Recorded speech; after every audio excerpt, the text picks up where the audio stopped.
आज मैं पढ़ने जा रही हूँ मुंशी प्रेमचंद की लिखी हुई कहानी कश्मीरी सेब। कल शाम को चौक में दो चार जरूरी चीजें खरीदने गया था। पंजाबी मेवा फरोशों की दुकानें रास्ते में ही पड़ती है। एक दुकान पर बहुत अच्छे रंगदार गुलाबी सेब सजे हुए नजर आए। जी ललचा उठा। आजकल शिक्षित समाज में विटामिन और प्रोटीन के शब्दों में विचार करने की प्रवृत्ति हो गई है। टमाटो को पहले कोई सेंध में भी न पूछता था, अब टमाटो भोजन का आवश्यक अंग बन गया है। गाजर भी पहले गरीबों के पेट भरने की चीज थी, अमीर लोग तो उसका हलवा ही खाते थे, मगर अब पता चला है कि गाजर में भी बहुत विटामिन है, इसलिए गाजर को भी मेज़ों पर स्थान मिलने लगा है। और सेब के विषय में तो यह कहा जाने लगा है कि एक सेब रोज खाइए तो आपको डॉक्टरों की जरूरत न होगी।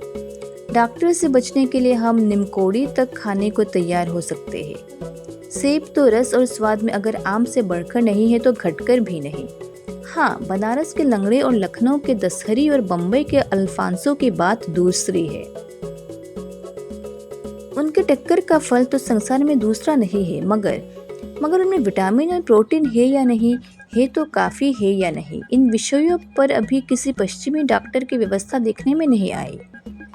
सेब को यह व्यवस्था मिल चुकी है। अब वह केवल स्वाद की चीज नहीं है, उसमें गुण भी है। हमने दुकानदार से मोल भाव किया और आध सेर सेब मांगे। दुकानदार ने कहा, बाबूजी बड़े मजेदार सेब आए हैं, खास कश्मीर के, आप ले जाएं, खाकर तबीयत खुश हो जाएगी। मैंने रुमाल निकालकर उसे देते हुए कहा, चुन चुन कर रखना। दुकानदार ने तराजू उठाई और अपने नौकर से बोला, लोंडे आध सेर कश्मीरी सेब निकाल ला, चुन कर लाना। लोंडा 4 सेब लाया। दुकानदार ने तोला, एक लिफाफे में उन्हें रखा और रुमाल में बांधकर मुझे दे दिया। मैंने 4 आने उसके हाथ में रखे। घर आकर लिफाफा ज्यों का त्यों रख दिया। रात को सेब या कोई दूसरा फल खाने का कायदा नहीं है। फल खाने का समय तो प्रातः काल है। आज सुबह मुंह हाथ धोकर जो नाश्ता करने के लिए एक सेब निकाला तो सड़ा हुआ था। 1 रुपए के आकार का छिलका गल गया था। समझा रात को दुकानदार ने देखा न होगा। दूसरा निकाला, मगर यह आधा सड़ा हुआ था। अब संदेह हुआ, दुकानदार ने मुझे धोखा तो नहीं दिया है।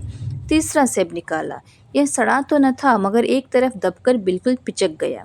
चौथा देखा, वह यूं तो बेदाग, मगर उसमें एक काला सुराख था, जैसा अक्सर बेरों में होता है।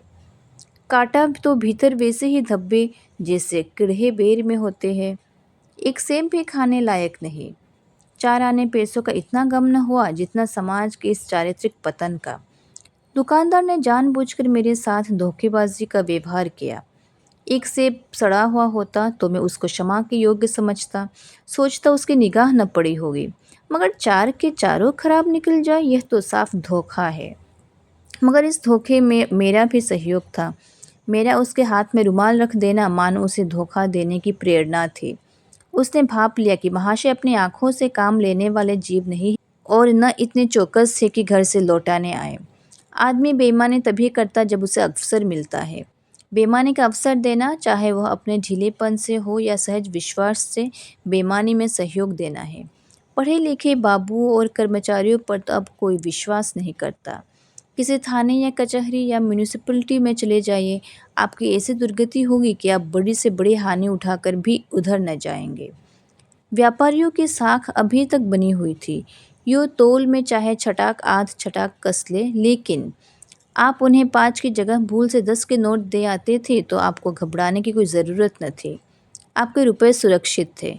मुझे याद है, एक बार मैंने मुहर्रम के मेले में एक खोचे वाले से 1 पैसे की रेवड़ियाँ ली थी और पैसे की जगह अठन्नी दे दिया था। घर आकर जब अपनी भूल मालूम हुई तो खोचे वाले के पास दौड़ा गया। आशा नहीं थी कि वह अठन्नी लौटाएगा, लेकिन उसने प्रसन्न चित्त से अठन्नी लौटा दी और उल्टे मुझसे क्षमा मांगी। और यहाँ कश्मीरी सेब के नाम से सड़े हुए सेब बेचे जाते हैं।